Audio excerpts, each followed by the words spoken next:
episode 2 and we're feeling a little bit more like we're hitting the road here. A little bit more is happening. I'm kind of enjoying it a bit more. I think the episode is definitely better than the first.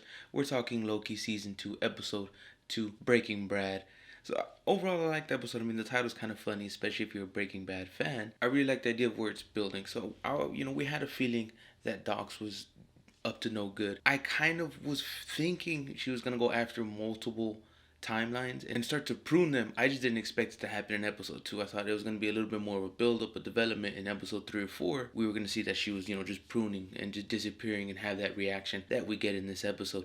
But I kind of like the fact that it happened now, meaning this isn't the more important piece of the show. This is just something that's happened that's really more of a stepping stone in what's really to come, which is to get us to finding Renslayer, which then leads us to Kang, which we're thinking, obviously, of course, is Victor Timely in this one.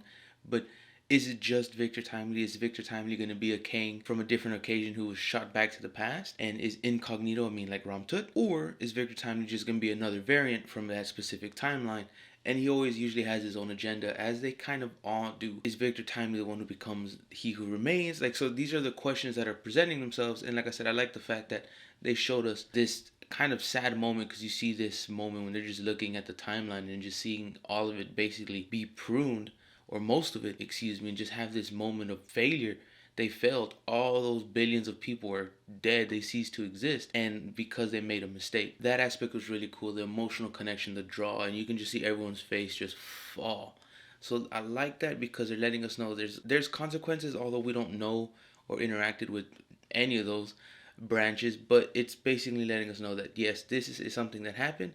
But the big deal is Renslayer, Kang, Victor Timely. This is where we're headed. I also have a question. How much did it cost, or how much did McDonald's pay to be involved so much? Or was it always from the jump written that they wanted her to work at a Mickey D's and then they just got the rights to it? Or I'm trying to say, I would just like to know how that transaction went. I kind of missed the scene where I would like to see Sylvie trying some of these, chicken nuggets and stuff to kind of be like, I'm gonna stay, and then getting a job there versus just being there already.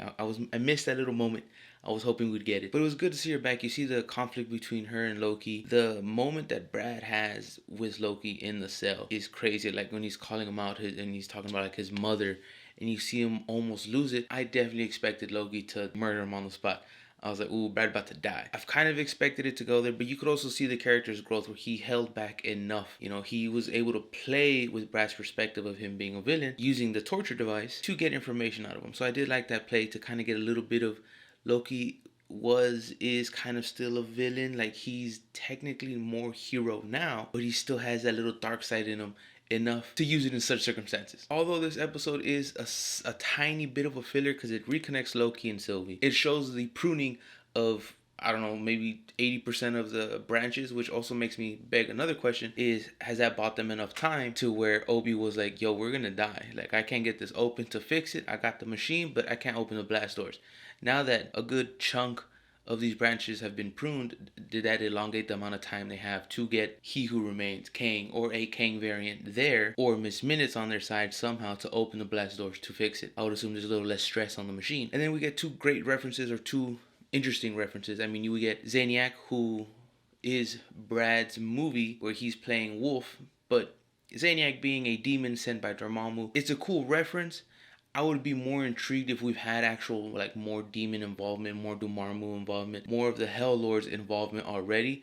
Then it would be a bigger deal versus just a kind of a throwaway nod that his movie is called Zaniac, and that happens to be a demon that works for Dormammu. And the second one is an Eternals reference, and more so a Celestial reference with the Zartans. I mean, they spelled it with a Z, which made me think G.I. Joe, and I was like, that's the wrong universe. After some quick research, it said they changed the X to a Z to make it a little bit easier for most people to pronounce, giving us a reference to the Celestials who invaded Zarta and created the Zartan Deviants. It could simply just be a reference in the end credits. Just like Zaniac, I think Zaniac's gonna go nowhere. It's just a reference to a demon that happens to exist in the Marvel lore. But like I said, if we would have gotten more from the Celestial and Eternals by now, that would have been cool. If we would have gotten more demons, Dormammu, and Hell Lords, that would have been cool. But since they're kind of just been blatantly tossed around, the Mephisto drops and the little tiny bat demons, or even in Shang-Chi when you fight those other bigger bat demons. So little things have been popping up, but if we would have gotten more in Doctor Strange or WandaVision, or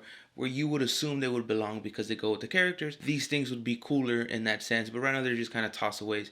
It's cool to reference them, and it's like this if you know you know kind of thing, which is cool. But I like to see if they go anywhere. Like Zaniac, I doubt goes anywhere. He said it's his movie.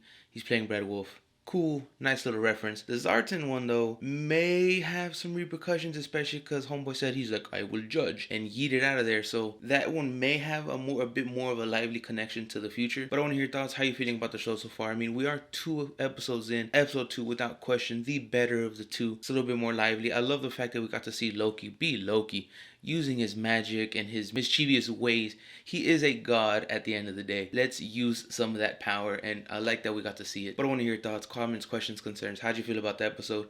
Let me know. You know I love hearing from you. But until next time, stay safe, be well, con mucho amor, adios.